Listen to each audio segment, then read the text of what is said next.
Opa, beleza? Tudo bem com vocês? Tô com a mesma roupa, tô com no mesmo lugar, na mesma hora. Vamos falar um pouco hoje sobre fato gerador, exigibilidade de tributo, sujeição passiva. Vamos falar um pouquinho disso aí, bem breve. Primeiro, vamos falar sobre exigibilidade. No último vídeo aí nós falamos que basta a implementação do fato gerador para que nasça a obrigação tributária. Entretanto, essa obrigação tributária só será exigível depois do lançamento. Então ela existe, mas ela só será exigível depois do lançamento. Pensa numa coisa, uma dívida prescrita, ela existe, ela é válida, ela nasceu, mas entretanto ela não é exigível. Aqui no direito tributário, nós temos obrigação tributária que passa a ser exigível após o lançamento. O que é lançamento? É um ato administrativo que visa constituir o crédito tributário. Hoje no Brasil, nós vamos ver que um deles não tem, mas nós temos 3 formas de lançamento. A primeira forma de lançamento é o lançamento de ofício, em que o contribuinte não participa da apuração do valor do tributo devido. Então, o fisco mesmo que faz a apuração, vê quanto você deve, cobra o tributo e o auto de infração tributária e uma notificação de multa, nesse sentido, também são lançamentos de ofícios. Vamos dar um exemplo de tributo que o lançamento é realizado de ofício: IPVA, IPTU.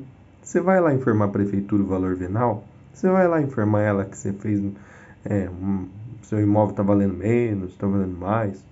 Você declara para ela, independente de quanto você declarar na sua declaração de ajuste anual, independente de quanto você declarou na matrícula, a própria prefeitura vai cobrar, vai apurar o valor devido de IPTU e vai cobrar de você. Tanto faz sua opinião.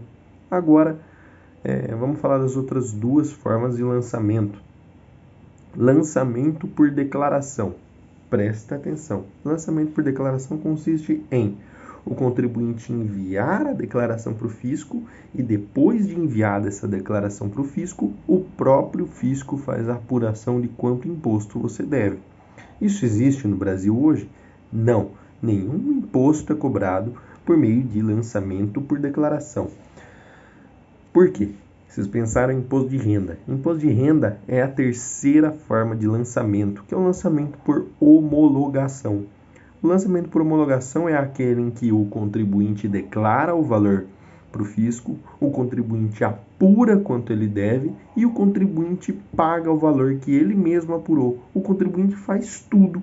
Ele declara, envia a declaração para o fisco e, com base na sua própria declaração, apura o valor que é devido. Ele mesmo preenche uma guia, ele mesmo gera a guia, ele mesmo paga. Exemplo, a DARF no imposto de renda, a GIA no ICMS. Entretanto, por que chama lançamento por homologação? Porque apesar de eu ter feito todos os atos necessários para apuração e pagamento do tributo, aí o fisco fala, não, eu tenho que dar o aval nisso aqui. Eu tenho que homologar, eu tenho que falar se está certo. Então, ou o fisco vai lá e carimba, beleza, está certa a sua declaração, 10, nós. Ou ele simplesmente espera passar os 5 anos que ele tem para entrar com a ação. Passou 5 anos, não aconteceu nada, você não foi cobrado, não está de boa, seu imposto foi homologado, sua declaração foi homologada. Se o fisco não se manifestou em 5 anos, então ele aceitou. É porque se não aconteceu nada nesse período é porque está certo. Se aconteceu antes, não foi homologado. Então percebam que a homologação da declaração de tributo e do pagamento de tributo não acontece na hora.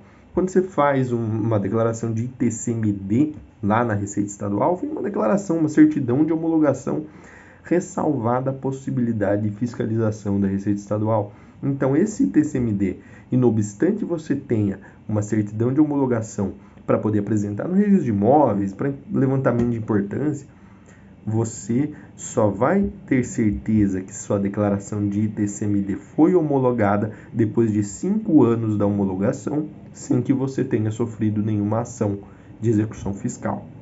Beleza? Outra coisa importante, convenções particulares para fins de fixação da sujeição passiva na obrigação tributária. Vamos dar um exemplo também, tentar traduzir isso aqui. Eu tenho um imóvel. Esse imóvel é alugado para o Pedro. E eu coloco lá no contrato que o Pedro é responsável pelo IPTU e que eu vou me eximir de qualquer dívida de IPTU. Para o fisco, tanto faz que você tenha colocado essa cláusula, não muda nada. O responsável tributário é o proprietário do imóvel. Então, não interessa se você colocou, não interessa se você fez uma convenção particular para se eximir do fisco. Por quê? O artigo 123 do CTN diz que, salvo disposições de lei em contrário, então, ressalvados os casos que nós permitimos essas convenções, as convenções particulares relativas à responsabilidade pelo pagamento de tributos não podem ser opostas à Fazenda Pública para modificar a definição legal do sujeito passivo das obrigações tributárias correspondentes.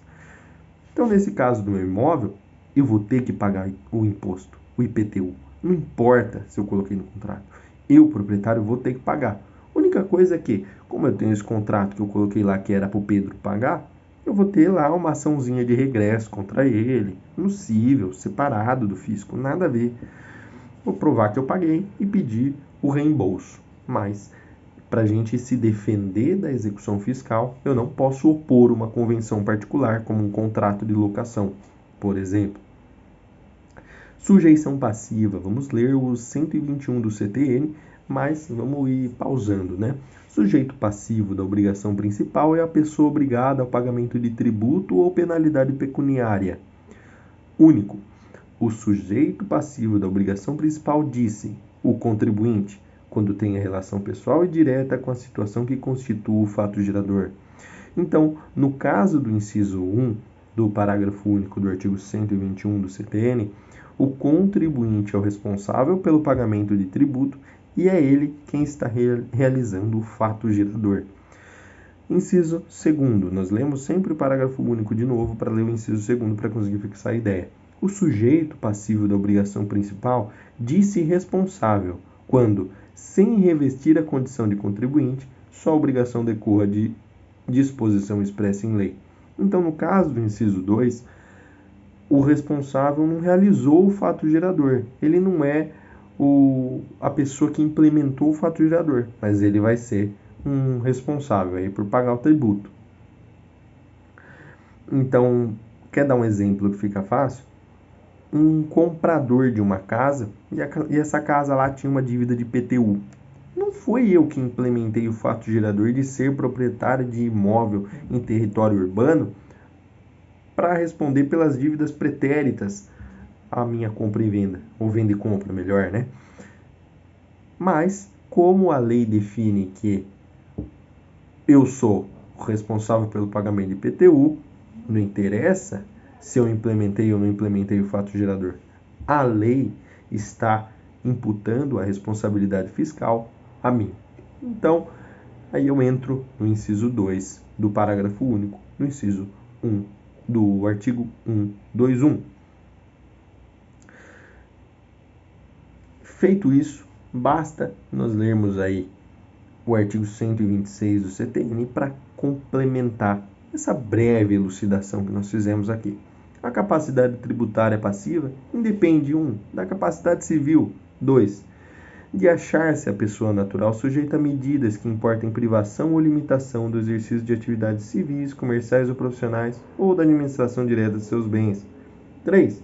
Estar a pessoa jurídica regularmente constituída, bastando que configure uma unidade econômica ou profissional. Meu irmão, mesmo que você não tenha registrado a sua pessoa jurídica, responde por obrigação tributária, sim.